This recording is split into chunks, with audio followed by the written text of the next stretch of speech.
Just one more hour until reinforcements, aka me, arrive to save the day. But until then, keep your eyes on the highway and keep on trucking with Jimmy Mack on Road Gang Radio, y'all.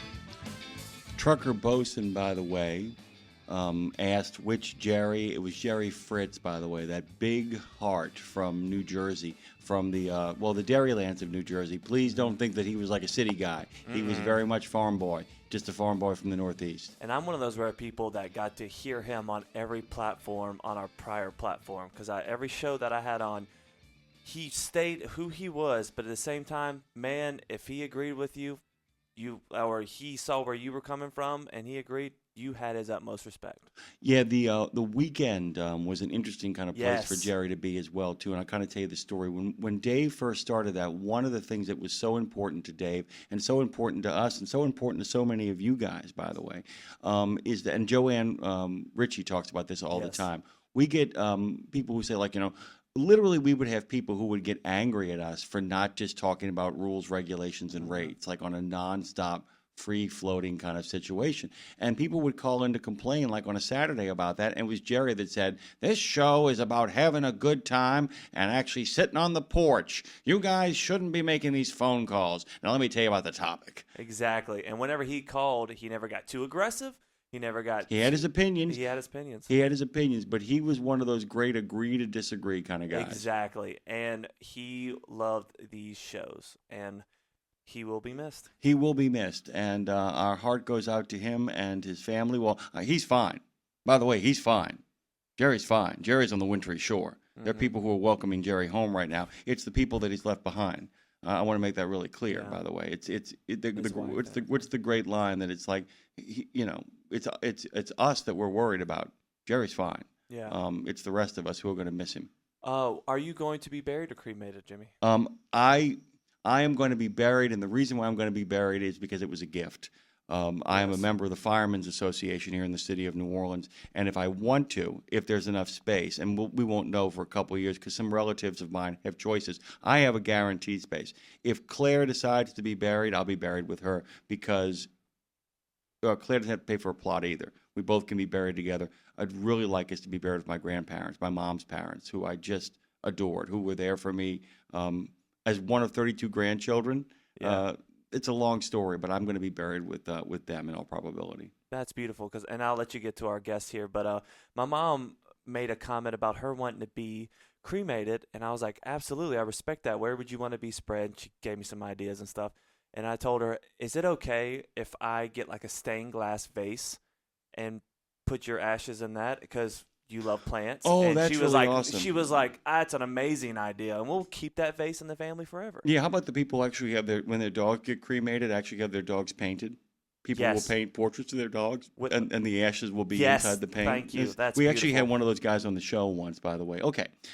This is really fun, by the way, and this feels like a fall situation. Well, first of all, let me tell you guys, Brooke Barbier joins us this morning. You can find her book, King Hancock, which is a paperback that's on sale now. Cocked and Boozy, which is available for pre-sale. And if you guys go to Brooke-Barbier,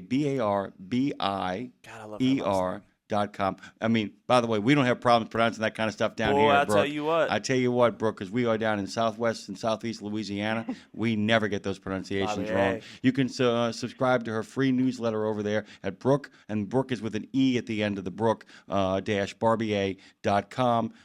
Subscribe over there. There's some really great stuff. We talked about muscular Christianity earlier. There's muscular history as well, too. And it's what Brooke practices. And we're so thrilled to have her on Revolution Road. Good morning, Boston specialist, because it is National Boston Cream Pie Day. How are you? BBB.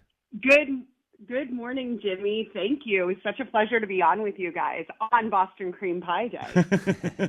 Okay, so let's talk about King Hancock, the radical influence of a moderate founding father, which, by the way, I love that title. I love, what is it called, the radical middle. We talk about that. That's very much missing these days in our own country. But let's kind of talk about this book, and then we'll talk about your deep love affair with the city of Boston. Dre and I feel the same way about the city of New Orleans, so we totally know of what you speak. Talk about King Hancock. Why that nickname? Set him up, and then we'll kind of go from there. Sure. We all know John Hancock. Every American knows John Hancock for his famous signature on the Declaration of Independence. That's what you think of, right, when you think of John Hancock. But he was so but Americans know little else about him. But he was so popular in the 1760s and 70s in Boston that he earned the nickname of King Hancock. Because, and this is from people who are rejecting rule by a king. So that's telling you how popular he was. The nickname, there's a great story behind it. It originally was an insult from British soldiers who were criticizing Boston for saying the best you all can do for a king is this guy, King Hancock. But then on the day the Revolutionary War began, April 19th, 1775, during the battles of Lexington and Concord, British troops needed to retreat 20 miles from Concord back to Boston. And British soldiers could hear them, the colonists, cry out, "King Hancock forever." So what had been an insult was appropriated into this literal battle cry on the day the Revolutionary War began. And few know that about John Hancock. By the way, I'm going to leap forward in history. There's that great thing from the presidential election where Grover Cleveland was reelected, and there was all kinds of nasty things being said about him, and the cheer against him was "Ma, Ma, where's my paw?" And when he won it, his supporters would scream back, "Gone to the White House, ha ha ha." Yeah. And it's the same. This is a really American tradition. It's got a few roots, of course, over in Great Britain, but there's a real American tradition of what I call turning things into either a college campus or a football game. And I've once heard it said that Boston of this period, because of its age demographic and because of the radical nature of its energy and because of all the ideas swirling around, it is the best replication of a college campus in colonial America, in that it is a hotbed of wild ideas, egalitarian energies, often violent, radical impulses.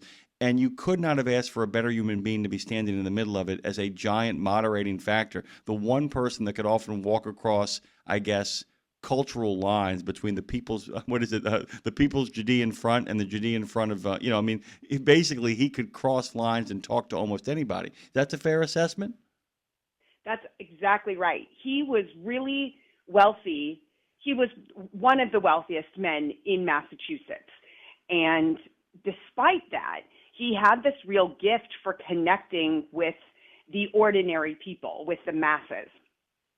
And he did this in a couple of ways. He had lavish parties. He rolled out alcohol for people. He hosted events in taverns and visited apprentices and hat makers in their shops and would exchange jokes with them. And you might think, oh, of course, that's the most natural thing for a politician to do, but not in the 18th century.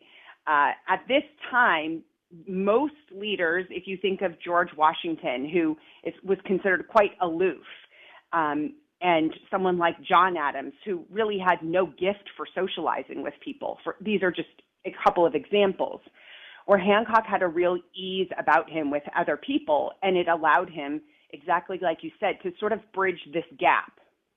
It's interesting too because Bernard Bailyn's great book To Begin the World Anew kind of talks about America as the original kind of laboratory of democratic models and models of what universal suffrage looks like, of what representation looks like. You can make a case, and I don't mean this in a negative way, that rather than saying King Hancock, that a different era might have called him Boss Hancock. That there is a model of a ward healer that goes on here. There's a model of, like the alderman. There's always one politician in the city who holds an office that isn't quite the mayor, but is like the councilman at large or the alderman at large, that he really did have a sense of, this kind of independent at-large operator, buoyed by his own finances. Where did that money come from, by the way? So what is the foundation of that wealth? There's a short answer and a long short answer. I'll give you both. All right. The short answer is that he inherited it. And as soon as I say that, people usually just kind of roll their eyes and think, oh, of course. But the short, long answer is that he inherited it from his uncle Thomas, who had sort of adopted John when John Hancock was around 7. His dad died, and he was adopted by his uncle Thomas. And Thomas was a self-made man. in his single lifetime, he amassed one of the largest fortunes in Massachusetts. And that's not easy to do, Jimmy. Again, this might sound like, oh, yes, this is the American dream. But in the 1730s and 40s, when Thomas was doing this, he started out as a bookseller's apprentice and then grew this merchant house called the House of Hancock. And that was so unusual at the time. Yeah, and it's interesting too because once again, there's a model for this that has actually brought its way up to the present day. And I will give examples from both sides of the aisle so that people don't think I'm picking sides here. But there are people like Governor Pritzker in Illinois and like the Koch brothers who have been what we would call exceptional stewards of their family's fortune, because there are plenty of people who inherit money and basically the wealth doesn't grow, it goes, it evaporates. And at least my understanding, but you're the expert here, is that Hancock was not only the receiver of the inheritance, he was also a faithful steward of what that money represented and the ability to kind of manage it as well. Is that fair? It may have been fair, but we didn't know. We can't know exactly because a war broke out and in the middle of his lifetime. So the House of Hancock drastically suffered even before the war because of the boycotts that colonists put in place because they were protesting taxes. And then when war broke out, there was really no trade at all happening. London was his biggest trade partner, and then suddenly it's not there. So there was less money at the end of Hancock's life than there had been at the end of his uncle's life. War tends to do that, especially when you're self-financing. Exactly. I want to make this really clear, guys, that I don't mean that he wasn't a prolific spender, but the fact of the matter is that he chose his country over his fortune. That's a very different kind of, that's not a squandering. His investment was in the future of the United States of America. Okay, I wanted to make sure I got that right. By the way, can we now talk about the moderation? Because the idea, he really is the radical middle. We always talk about the example of Jefferson's egalitarianism, and of course we talk about, Alexander Hamilton's, tight-fisted running of the Treasury, and, all of that stuff. But, we're talking about, he becomes kind of a model for what the American moderate looks like. And I don't mean milquetoast, I mean moderate. Can you kind of define that for us?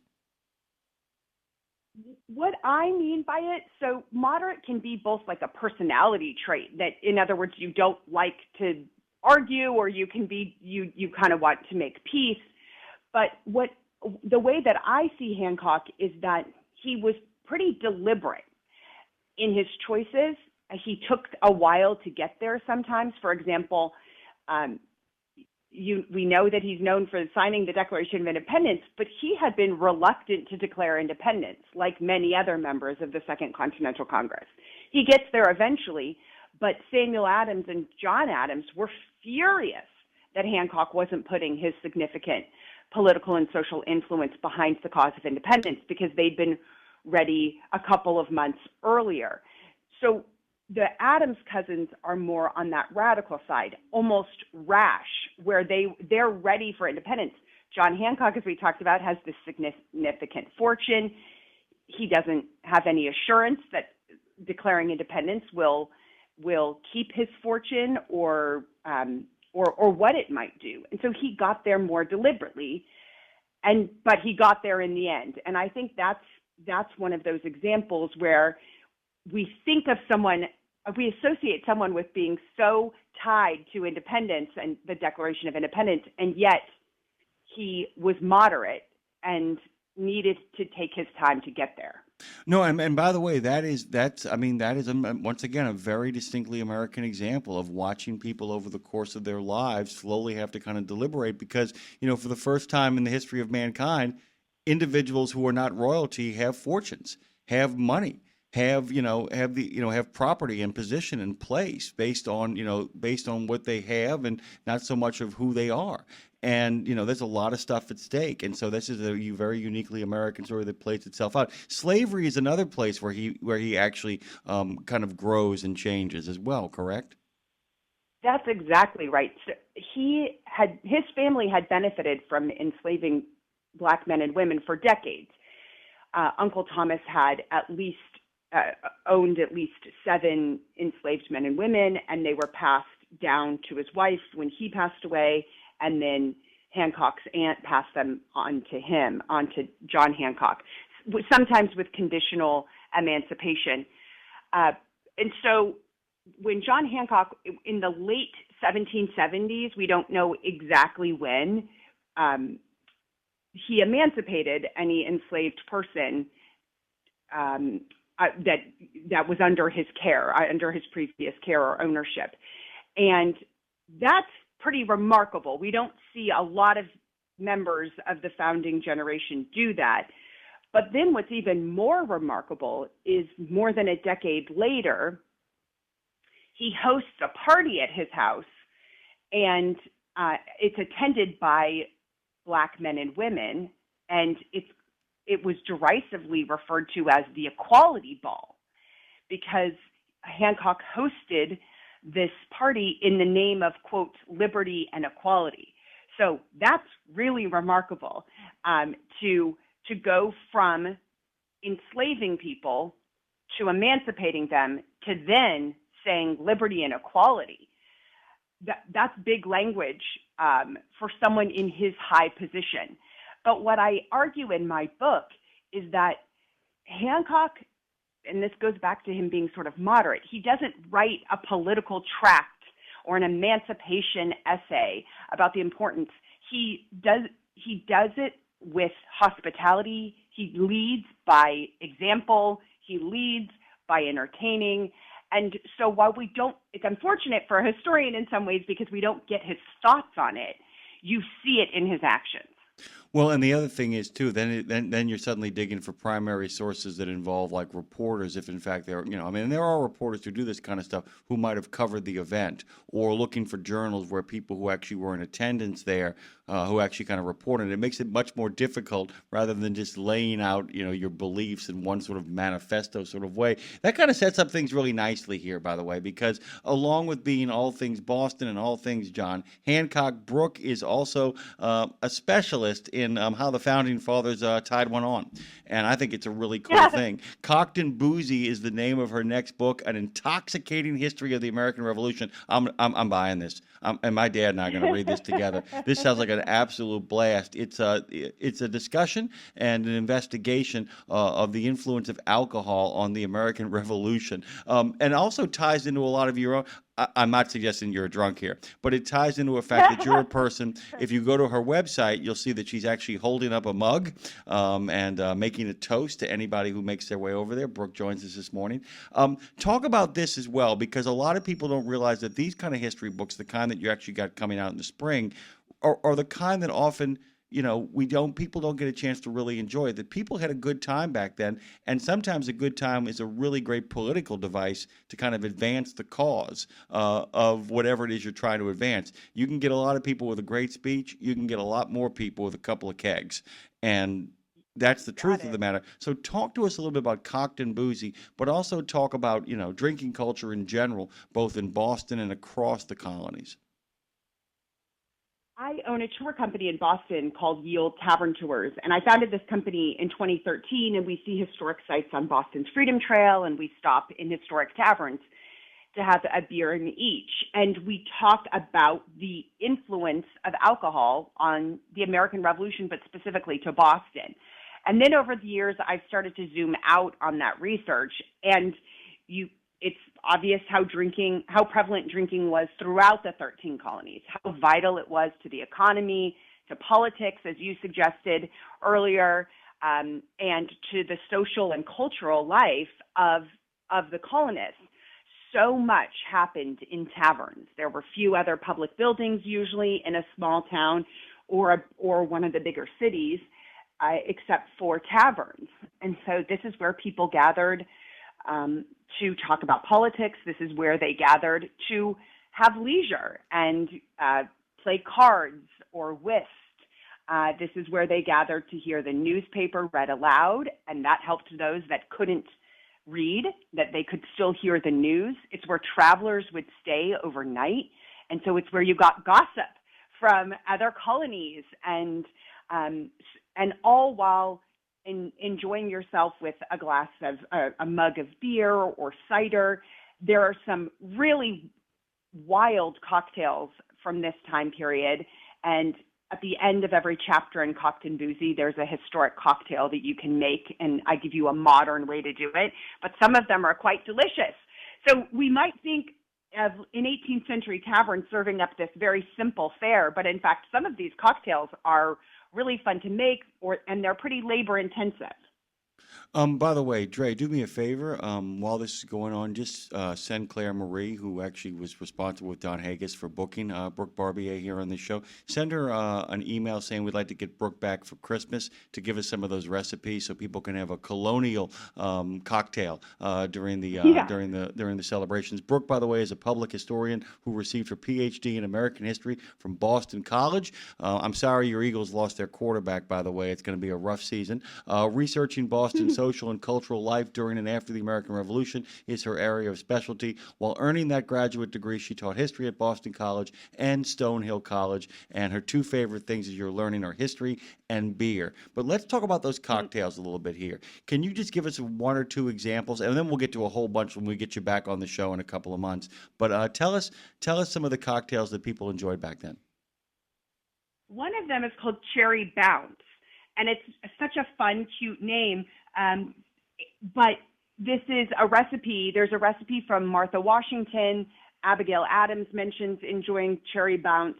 And it's a drink that you make in the summer, and when the cherries are at the height of their freshness. And you combine those cherries and all their juices with whiskey. You could make it with whiskey or rum or brandy, but I typically make it with whiskey. And you add some sugar. And Jimmy, that's it. All you now need is patience, because you put it in a cellar if you have one, or a coat closet in my case. And then you open it up in November, late November, early December. So it's a really nice holiday drink because it's this very deep, deep red, like cherry juice. And it's this lovely drink that really softens the usual bite of whiskey. And it's a way in the 18th century that they were able to enjoy the flavors of the season, those cherries, outside of the season. So just in the same way that you might can a fruit or a vegetable so that you could enjoy them outside of the season, this was a way to enjoy those tastes and flavors at a different time of year. Is it a sneaky buzz? You know, the thing is, there's a whiskey sour that my aunt used to make where you're like, oh, this is terrific. This is just like candy. And suddenly I can't stand up. I mean, do you have to be kind of careful? I mean, you have to be careful with all alcohol, of course, but there are things where it's like, there's certain things that you drink and you're like, man, that's got alcohol in it. I'm going to take this as slow as I possibly can. Is it one of those where this is terrific? I got to get myself a third one. Is it one of those? Exactly. I say this all the time when I'm pouring my Cherry Bounce. I always say, this is a sipper.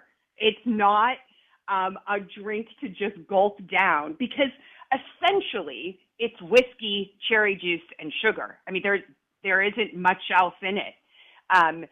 So you've got to take it slow with the Cherry Bounce, but it's so smooth that you're more inclined to drink faster because it's so smooth. But yeah, so that's an example of one of the cocktails that isn't hard to make, like I'm saying, but you need time. You need those months for all of the goodness to macerate together. I'm gonna make you laugh, by the way, because only a conversation about colonial America would lead to this kind of split-second misunderstanding followed by actually clarity. You said what you really need is patience, and I was getting ready for like Patience Adams or something. The people had names like that back then. I'm like, going, wait, is there some woman we haven't talked about here? I mean, only in colonial America would somebody be named. So when you said patience, I'm like, going, okay, there must be some woman attached to this. Oh no, she means real patience. She means you actually have to put this stuff up and get it stored. I totally get it. Yeah. So we were doing last night. We were doing some readings here to kind of get ready for a project we're working on, and there was an actor that we were hoping could make it. He couldn't because he runs his own tour company down in the French Quarter. And I wanted to talk to you a little bit about, to give our listeners a sense of this. So you love Boston, and you give a tour where you do essentially a highbrow pub crawl, which I, by the way, am 100% behind. Can you talk a little bit about what it takes to put together a tour? Because anybody that's been on a good one goes, man, a lot of work went into this. But how do you do it, and how do you practice? How do you put that together? It came really naturally to me. When I finished my PhD, I hosted for family and friends who were flying out to Boston to help me celebrate, some to attend the graduation ceremony and others to also just help me celebrate. I organized a Freedom Trail pub crawl, and this got pretty out of hand, Jimmy. But while we were doing it, we stopped at many taverns. But I had written up this little pamphlet for the guests, and I said, we're going to stop here, and here's the history. And then as we're walking, we're going to stop here.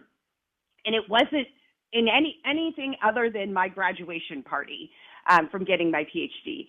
And a couple of guests, including my older brother, who's not impressed by much, he said, you should do this for other people. And that planted the seed. So I never intentionally set out to start a tour. It came like really just naturally from the way that I celebrated. By the way, there's no way I could ever have done any sort of party for my PhD like that, because I don't know if there's any really appropriate way to kind of stage authoritarian spectacles of theater. It's probably not a good idea for me. I mean, I don't want people goose stepping down the street in celebration of. Although, you know, there are moments when I have these Walter Mitty moments where I'm saying to myself, you know, I need some people just marching in the streets on my behalf. But by the way, Brooke Barbier has joined us this morning. We're going to get her back on the show. It's another edition of Revolution Road. So thrilled to have you. So thrilled to make your acquaintance. By the way, just tell us one thing on this Boston Cream Pie Day that you just love about the city of Boston to this day. Boston does an amazing job of combining its colonial past with its very modern, cutting-edge present and future.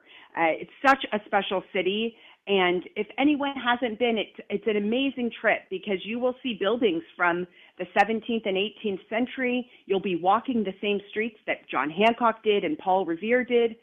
But you're going to be able to do that in this very modern city. And so it's just such a special place. By the way, just a big, watch me do two things at once. We love Boston here, too, because the people that actually support this studio, the sponsors of the studio, Fastport, have their tech headquarters in Boston. And by the way, we are thrilled to welcome Brooke Barbier, and we're going to get her back on the show to talk about cocktails. Ye Olde Tavern Tours is her tour company in Boston. King Hancock, which, by the way, you guys should read, is on paperback now. Cocked and Boozy is coming up and is available for pre-sale. And you guys can go to brooke-barbier.com. And that's BARBIER.com. And that Brooke has an E at the end. And we are excited and electric about your presence here. Thank you so much, Brooke. Thanks for having me. I loved this discussion.